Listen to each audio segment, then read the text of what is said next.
Everyone, welcome back to my YouTube channel learn with Varsha. और आज मैं आपके लिए इंटरव्यू से रिलेटेड कुछ टिप्स लेकर के आई हूँ एंड आई एम श्योर कि ये आपके लिए जो है वो बहुत ही हेल्पफुल रहेगा।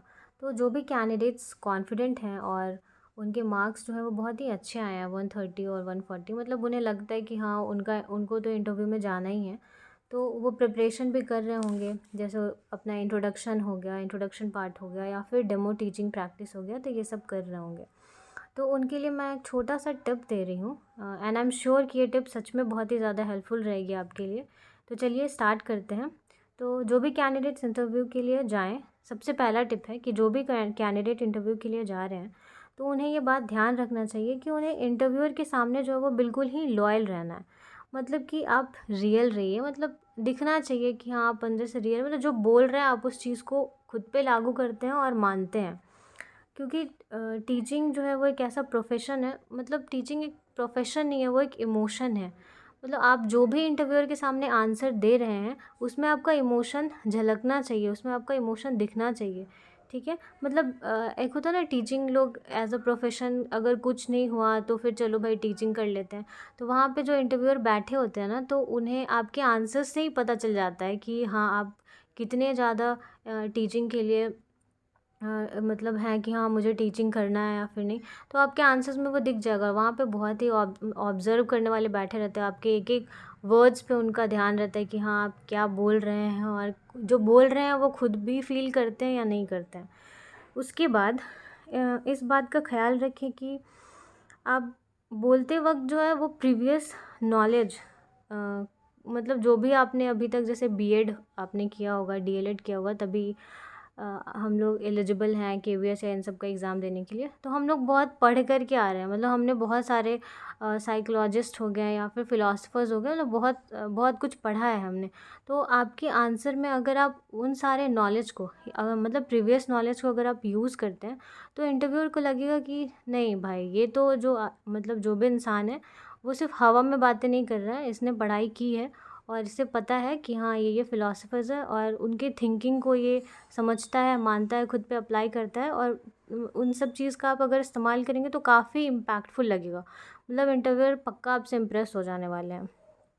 ठीक है, तो आप जो है अपने प्रीवियस नॉलेज को जो है उसका यूज़ करें, मतलब कोशिश करें कि जहाँ पे भी हो सके, जैसे कि अब ये नहीं कि हाँ ज़बरदस्ती घुसा रहे हैं, नहीं। जहाँ पे भी क्वेश्चन आपको वैसा लगे, अगर आपको लग रहा है कि हाँ वहाँ पे कोई फ़िलासफ़र्स का क्विज़ है या फिर कुछ लाइन्स है वो बोल सकते हैं, तो पक्का कोशिश करिए कि आप उसे बोलें। ठीक है, तो उसके बाद अब आप जो है अपने इंटरव्यू को औरों से अलग बनाने के लिए क्या कर सकते हैं, तो ये मैं आपको बताऊंगी। तो जैसे कि आपने इंट्रोडक्शन दिया, ठीक है, तो इंट्रोडक्शन देने वक्त जो है आप इस बात का ख्याल रखेंगे कि आपका इंट्रोडक्शन औरों से बिल्कुल यूनिक होना चाहिए। मतलब अब अगर सेम ही दिखेगा तो फिर आप यूनिक लगोगे कैसे, और फिर इंटरव्यूअर आपको सेलेक्ट ही क्यों करेगा। तो फिर आप जो है अपना जो क्वालिटीज़ है, जो जैसे कि अपना क्वालिटी, जैसे बहुत सारे लोग होते हैं, जैसे टीचर आप बनने जा रहे हो, तो आप में क्या है कि आप जो है बहुत सारे एक्टिविटीज़ के थ्रू बच्चों को, आपको बहुत सारे एक्टिविटीज़ आते हैं, तो ये आपकी क्वालिटी हो गई कि हाँ भाई मुझे बहुत सारे, मैं हर टॉपिक के लिए एक एक्टिविटी सोच सकता हूँ, तो ये आपका एक क्वालिटी हो गया। उसके बाद फिर है कि मैं प्रीवियस नॉलेज जो है मैं वहाँ पे जोड़ करके बता सकता हूँ बच्चों को।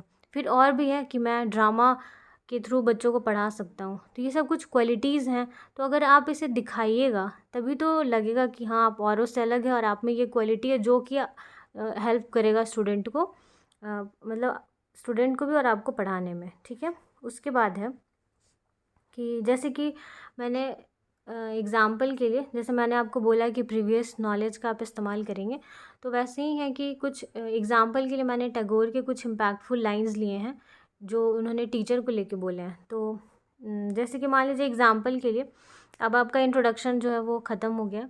मान लीजिए टीचर जो अब आपसे कुछ क्वेश्चन राइज़ करेंगे, तो हम टीचिंग इंटरव्यू में हैं, तो ऑब्वियसली क्वेश्चन जो है वो कहीं ना कहीं टीचर के इर्द गिर्द ही घूमेगा। कि हाँ मान लीजिए इंटरव्यूअर आपसे पूछ लेता है कि आपके अनुसार टीचर क्या है, या फिर जो है टीचर की क्या क्वालिटीज़ होनी चाहिए। तो देखिए यहाँ पे आ गया ना, तो यहाँ पे आप जो है वो इंक्लूड कर सकते हैं कोई फ़िलासफ़र, जैसे मैंने यहाँ पे एग्ज़ाम्पल के लिए टैगोर लिया है। जैसे फिर अदर बहुत सारे फ़िलासफ़र है जो हमने बीएड के दौरान पढ़ाई करते वक़्त हमने पढ़ा है। तो आप अगर उनकी लाइन्स जैसे आंसर देने से पहले आप कुछ उनके लाइन्स को बोल देते हैं कि हाँ, आप उस चीज़ को फिर जस्टिफ़ाई करते कि हाँ, हम इस चीज़ को मानते हैं। तो फिर आपका जो आंसर वो इतना ब्यूटीफुल हो जाएगा और वो इतना इम्पैक्ट करेगा इंटरव्यूअर के ऊपर कि मतलब लगेगा कि हाँ भाई, कैंडिडेट तो हमको मिल गया है। तो देखिए कुछ लाइन्स हैं, जैसे कि टैगोर जो है वो Tagore says a teacher can never truly teach unless he is still learning himself. तो हम सब जानते हैं कि टीचर क्या होता है, एक लाइफ लॉन्ग लर्नर होता है। तो टीचर जो है अगर वो लर्न मतलब खुद सीखना ही बंद कर दे तो फिर वहीं पे उसका नॉलेज क्या हो गया, एकदम स्टॉप हो गया। मतलब वो जितना नॉलेज और ऑब्वियसली हम हमेशा क्या होता है, नॉलेज में हमेशा कुछ ना कुछ जुड़ते जाता है, वो हमेशा क्या होता है, अपडेट होता है। तो टीचर को भी क्या होना चाहिए, हमेशा खुद को अपडेट करते रहना चाहिए। तो आप इस लाइन को बोल सकते हैं कि हाँ, जैसे टैगोर ने ये कहा है तो मैं इससे बिल्कुल एग्री करता हूँ। उसके बाद फिर आप अपने और अच्छे कुछ यूनिक लाइन्स हैं, आप उसको इसमें ऐड करके इस आंसर को और भी ब्यूटीफुल बना सकते हैं। उसके बाद फिर इन्होंने जो क्वेट्स दिया है कि a lamp can never light another lamp unless it continues to burn its own flame. ठीक है, hence a teacher is a learner first and a learner last. देखिए कितना ब्यूटीफुल लाइन है। सोचिए अगर आप इसको बोल देते हैं इंटरव्यूअर के सामने तो भाई पक्का आपको सेलेक्ट ही कर लेगा। तो उसके बाद फिर एक और है, जैसे कि मान लीजिए आपको ये कुछ नहीं याद रहता तो फिर मैंने दूसरा भी लाइन्स लिखा है, जैसे कि Tagore says he who has lost the child in himself is absolutely unfit for the great work of educating the children. He further says only he can teach who can love. The greatest teacher of man have been lovers of man. यहाँ पे man होगा, man हो गया। तो ठीक है, तो मैं यही बताना चाह रही थी कि ये तो सिर्फ मैंने एक एग्जांपल लिया है टैगोर का।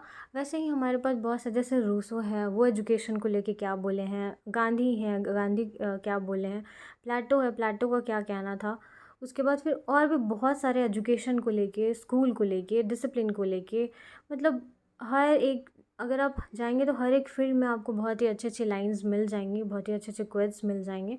तो मैंने यहाँ पे सिर्फ एक टैगोर का एग्जांपल लिया है। तो होप आप सभी को ये वीडियो अच्छी लगी हो, और सच में आई एम श्योर कि सच में अगर आप इस तरीके से अपना इंटरव्यू के लिए तैयारी करते हैं और जो भी आपने पढ़ा है बीएड में, फ़िलासफ़ी में जो भी हमने CC2 में पढ़ा, अगर उसका इस्तेमाल करिएगा आंसर देते वक्त तो आपका आंसर औरों से बहुत ही अलग होगा और बहुत ही ब्यूटीफुल लगेगा, और पक्का इंटरव्यूअर जो है वो आपको सेलेक्ट कर ही लेंगे। तो प्लीज़ अगर आपको मेरी वीडियो अच्छी लगी हो तो प्लीज़ आप मेरे चैनल को लाइक कीजिए और मेरे वीडियोस को शेयर कीजिए, सब्सक्राइब कीजिए अपने फ्रेंड्स में। अगर कोई लोग KVS का इंटरव्यू देने वाले हैं तो प्लीज़ आप उनके साथ मेरा वीडियो शेयर कीजिए। So thank you so much, मिलते हैं फिर नेक्स्ट वीडियो में। Bye bye.